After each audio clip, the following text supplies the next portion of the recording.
You're listening to Paul G's Corner, where history proves that saying it can't happen here usually means it already did.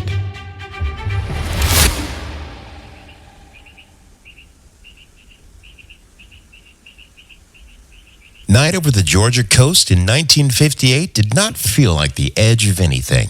Just another Cold War evening where most people locked their doors, turned off their kitchen lights, and went to bed under a sky that occasionally carried the distant sounds of jet engines. The kind people had learned to ignore because those aircraft were always practicing for something that was never supposed to happen. Out over the dark water, a B-47 bomber out of Homestead Air Force Base moved through the training route with the single Mark 15 thermonuclear weapon locked into its bomb bay. Part of a simulated combat mission that existed so crews would know exactly what to do if the practice ever stopped being practice. While somewhere in the same airspace, an F-86 fighter closed in to perform an intercept, both aircraft moving according to timing, altitude, with the mathematics worked out long before either crew ever saw the sky that night. The collision didn't look dramatic from far away. Just two lights that suddenly became one and then separated again. But inside the aircraft, metal tore open with a sound that none of the men aboard would ever forget.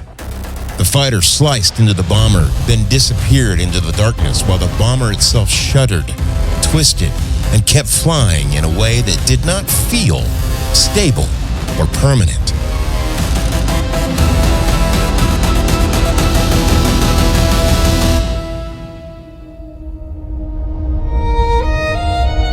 Colonel Howard Richardson felt it immediately in the controls.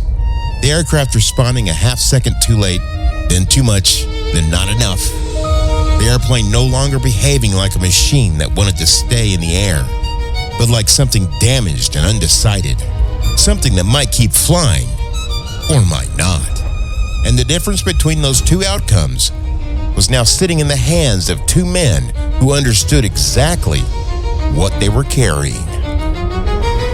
The fighter pilot, Clarence Stewart, he ejected into the cold air and darkness below, leaving the bomber alone in the sky with a problem that was getting heavier by the minute. Because inside that bomb bay sat a weapon built around high explosives and radioactive material. Something meant for a different kind of mission, now reduced to a weight problem inside an aircraft that might not survive the landing. And below them, the coast moved slowly in the dark. Shrimp boats tied up for the night, channel markers blinking, empty roads cutting through small towns where people slept through the sound of the aircraft that had passed overhead for years. None of them looking up. None of them having any reason to, because nothing in their world suggested that anything had ever gone wrong above them. Colonel Richardson circled his bomber through the night sky, burning off the fuel. Each pass over the coastline, another calculation, another attempt to decide whether the aircraft could land with the weight it still carried. The runway at Hunter Air Force Base waited while the aircraft above it refused to behave predictably. And the decision arrived the way most irreversible decisions do, not with speech, not with a vote, but with movement. The colonel pushed his release lever forward, the bomb bay doors opening to the slipstream as cold air rushed into the fuselage and the aircraft shed the one thing that made landing almost impossible. And over Wassaw Sound, near Tybee Island, the weapon fell away from the aircraft and dropped toward black water that gave no indication of depth or bottom. Just a flat surface waiting for gravity to finish what the collision had started. The thermonuclear weapon hit the Atlantic hard enough to throw up a brief column of white that disappeared almost immediately, with the surface closing again into something smooth and unreadable, leaving no marker, no buoy, no reference point, only water where something had just entered and not come back.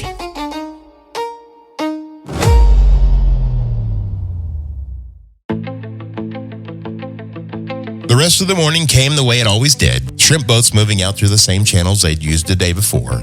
Nets dropping into water that did not explain what rested below, While on the land, the bomber that dropped the weapon finally landed, damaged but intact. The crew stepping out onto the runway alive because something else had been left behind in the water. The military began its search almost immediately. Navy ships moved into Wassaw Sound, sonar translating the seafloor into pale shapes and shadows on a screen. Divers going down into the cold, low-visibility water where mud and shell beds shifted with current and storm. Each pass producing shapes that appeared solid until the next pass flattened them back into the ordinary shape on the seabed floor. At one point, something appeared on the sonar that didn't belong. Dense and shaped differently than the surrounding bottom. A sonar returned that held long enough for the room to go quiet while they marked a position and brought the equipment back over the same coordinates. Slower this time, more carefully. The shape formed again for just a moment before dissolving back into the bottom and disappearing in a way that could not be recovered. They kept searching anyway. Grids repeated, coordinates logged. Divers sent down in the water over and over again. But the bottom of the ocean does not stay where it was drawn. And anything heavy that settles into it does not necessarily remain where it landed. Eventually, the search ended the way searches always sometimes do. Not with success, but with paperwork, reports, coordinates recorded. The system closing the incident because it had reached the point where it could not continue. Not because the weapon had been recovered, but because it was starting to cost a little too much. And out over the Georgia coast, storms continued to move sediment across the bottom. The channels shifted, the sandbars have moved. The shrimp boats dragged nets across the same water year after year after year. And the bottom slowly rearranges itself because what fell from that aircraft did not detonate, it did not explode, it did not disappear in a flash of light. It simply entered the water and stayed there, trapped in time, as if 1958 never ended.